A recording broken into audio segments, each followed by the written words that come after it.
It has been 2 years now since I gave up my seemingly dreamy life in Paris to move back home in my small Kenyan village. I have had it all, been called a failure more times than I can count. I have been interrogated about my plans for life, my next steps, and each time I have to conjure a smile and an optimistic lie to keep them off my path. I came home to find my way because even while I was in my perfect place abroad, I was so confused about the life I wanted to live. I was torn between being the good girl that follows the path that had been written for her and the deep desire to just be me, to write my own life, which essentially would make me a bad girl, a bad woman, the black sheep of the family. Ultimately, this invisible wall brought me to my knees.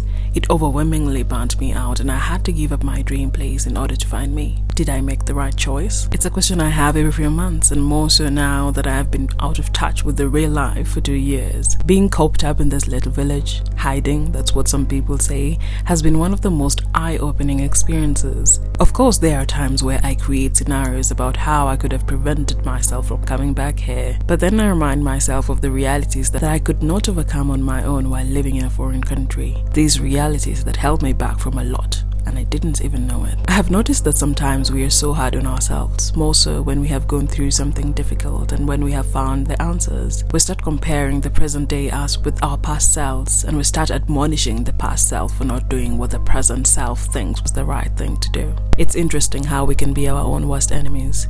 Instead of celebrating the hurdles that we have had to jump through, we criticize ourselves for not jumping the hurdles in a better way, as if that really matters. Being stuck in this kind of self-criticism is something that I have learned to chase away from my life. I am learning to be thankful for where I'm at, even when I don't like it, because each moment becomes a turning point for the life that I am working towards. But if I don't learn to forgive myself, to have empathy for my past self for the mistakes she made, I will always be stuck in a circle of never feeling like anything I do is enough, because I will always be wishing and regretting and not seeing that what the past self did is exactly what has made the present self be where she is. Being in this little village, I am always being told to go outside, out into the big world, because apparently that's where life happens. But I have been outside. And also, what if I don't want to be outside? I don't know what it is. Maybe it was my sheltered upbringing that made being in the outside world just too much to bear. Maybe it's because I was always a good girl, never caused trouble, listened to the adults and spent my afternoons in church. Should I have gotten a few expulsions from school? Had a teenage pregnancy to learn about the real world at an early age? In any case, I deeply believe I don't like being in the real world because it is insanely boring. I hate that I had to work with people that needed me to reduce myself so that they could feel comfortable in their mediocrity just because I'm a woman, just because I'm a brilliant African. I hate that I'm expected to be understanding of adults that don't make any effort to understand me, and yet they are the older ones. I hate that I'm expected to always be perfect, yet the world is ruled by the worst of humans, always seeking war when their feelings are hurt. Why do I have to accept it just because many seem to have resigned themselves to a boring, forced, and unjoyous life? Why do I have to just accept that my days will consist of hating my weekdays, longing for the weekends, and then using the weekends numbing myself with things like alcohol and building anxiety for the coming week? Why does wanting something different warrant long lectures and preachings about a certain perfect path that even those who followed it have regrets about it?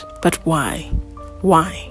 It started with a why while taking a walk along the River Seine on Avenue de New York in Paris. Why do I have to live like this? Can't I really live a better life than this? Is this it? Is this the climax to all that working hard in school? Is this the better future they told me about? Because if it is, I fear I have been scammed. There's nothing as bad as being in your dream place, but living like a prisoner. Days filled with melancholy, mourning a life you know you could live, but you don't have the courage to pursue. Going after what you want is a risk, and it is costly in many ways. You might have to downgrade financially, you might be abandoned by your friends because you have changed, and then of course, there's family. And if you're like me, there's black tax. It's hard to take a risk for yourself when others have put their dreams on you. You are their torch, you are supposed to shine bright. Because if you dim even a little, they will fall down. But what about you? What about the work it takes to keep that torch bright? Why are you expected to shine brightly for others, but they don't care to nourish you, to invest in what makes your torch shine bright? I gave up being the good girl. I gave up being the bright light that made the day for others. What does it matter to make everyone happy while I'm dying inside? I know, I'm expected to just accept it because others before me did it anyway. And nothing happened to them, they say, but that's not really true. They died. They held the bright torch and they died anyway, and when they died, no one remembered how brightly their torches shone. Research shows that a lot of women suffer from autoimmune diseases because they don't express themselves. We are taught to hide our humanity to make others feel comfortable. It is your duty, they say, but you know what? Once you die because you refuse to listen to yourself, they'll be fine. In fact, they'll forget you and they'll replace you with others who don't know how to say no. To live like this, if this is my duty, then I'd rather die because living such a soulless life is death anyway. I am great at giving up. I have mastered the art of giving up. It isn't really a choice, I find. It is a necessity. Knowing when to say goodbye is just as important as knowing when to keep everything going. Giving up may be the salvation that you go to church to search for.